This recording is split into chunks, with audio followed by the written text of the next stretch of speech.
Like many people don't know this, but when it comes to traditional weddings among the Bagisu, what happens is most tribes, it's the man's family that goes to visit the woman's family, you know, for the introduction. Okay. But Yeah, by the yes, but among the Bagisu, it's vice versa. It's the woman's family that goes to the man's family to pick, you know, to talk about the marriage and everything for the introduction.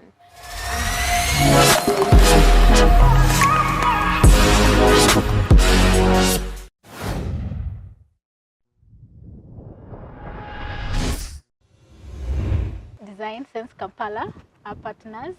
They do furniture. They are located in Boyogere, North Park Plaza, and we are still here on Cultural Connect. You can catch us on Facebook, Twitter, Instagram. You can also subscribe on our YouTube channel, Cultural Connect, from the Eastern region, the BAMASABA. Yes, those people who know Kadodi very, very well.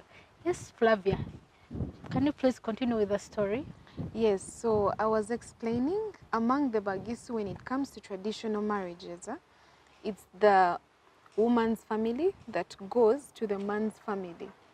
And the reason why that happens is because, you know, the Bagisu are really strict when it comes to in-laws not meeting.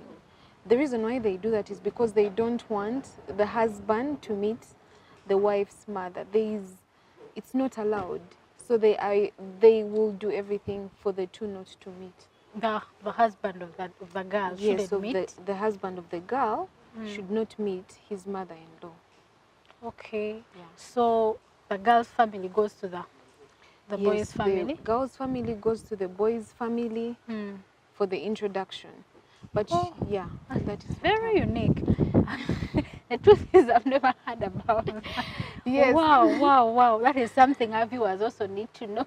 Yeah. Yes, that is very unique. That is what happens. So from there, then, you know, they do the introductions and then the woman stays behind. Oh, so after the introduction, the woman... going home. Oh. You stay there. You stay at... That is your new home. So you stay at your husband's home? Yes. At the parents of your husband? Where you've had the introduction from. You stay with the family. You don't go with your family back home. Wow, that is so amazing. Well, we know in each and every family, especially here in Africa, marriage is very important. We can't talk about culture and we forget marriage.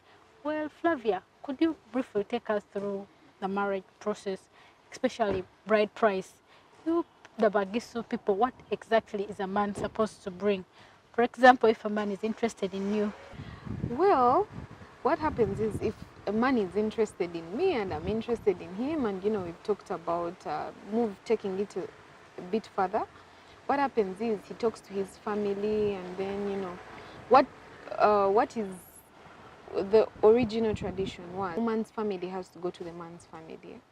But before that, they have a meeting. So the man sits down with his family, his uncles. He lets them know, you know, I'm interested in Flavia, what.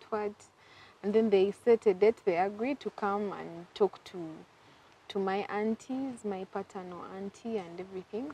So during that meeting, that's when they negotiate. What should we bring?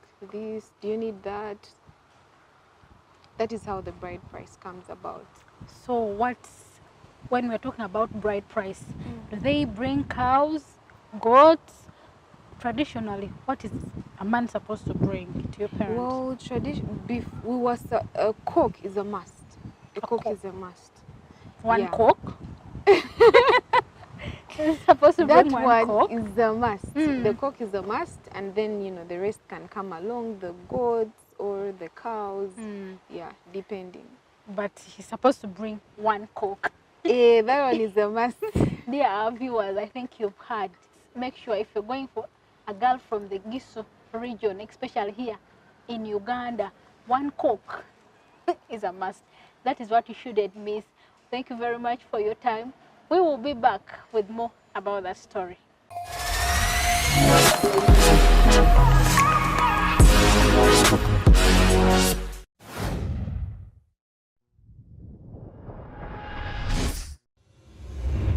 Design Sense Kampala.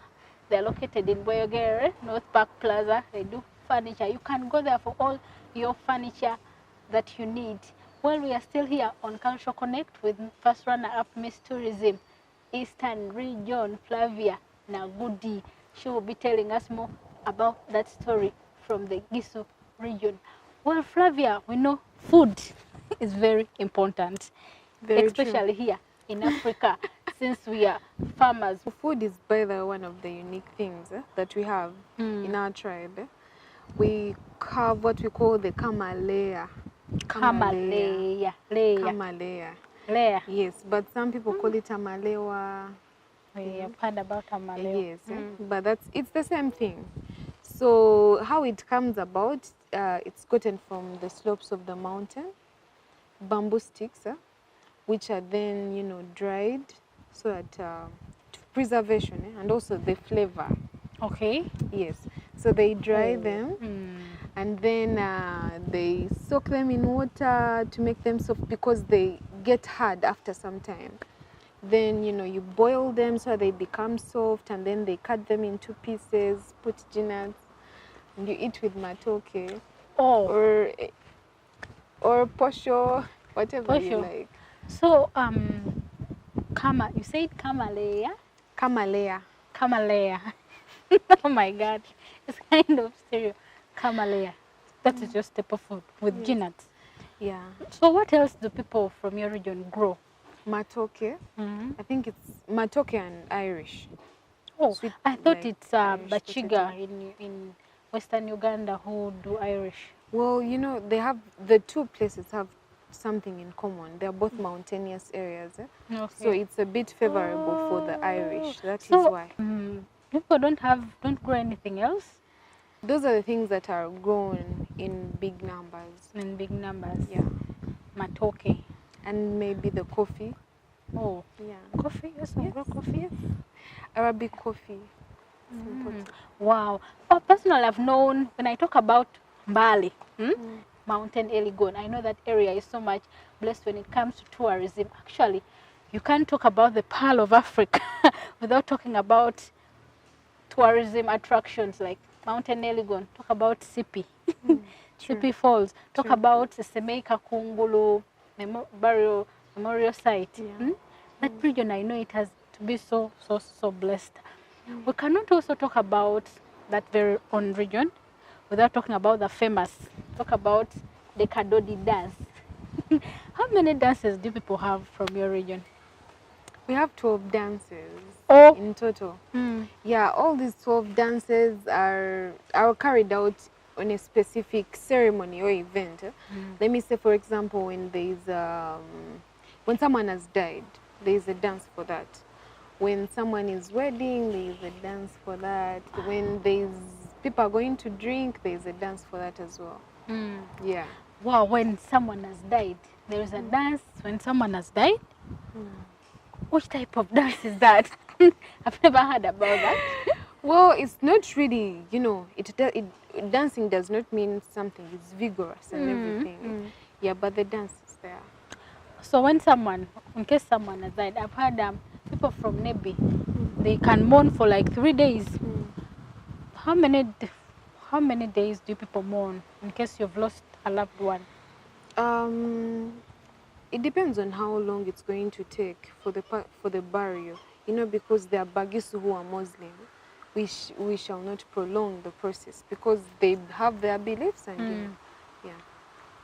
But it depends. There's no specific. There is no specific. Maybe the morning. What I know about the Bagisu is that people, when someone has died, people sing a lot.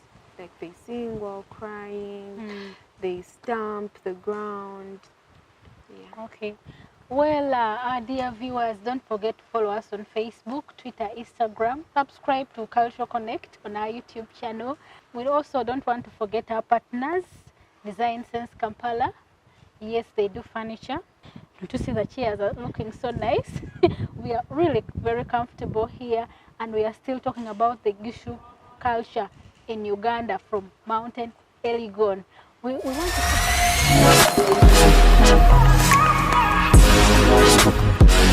to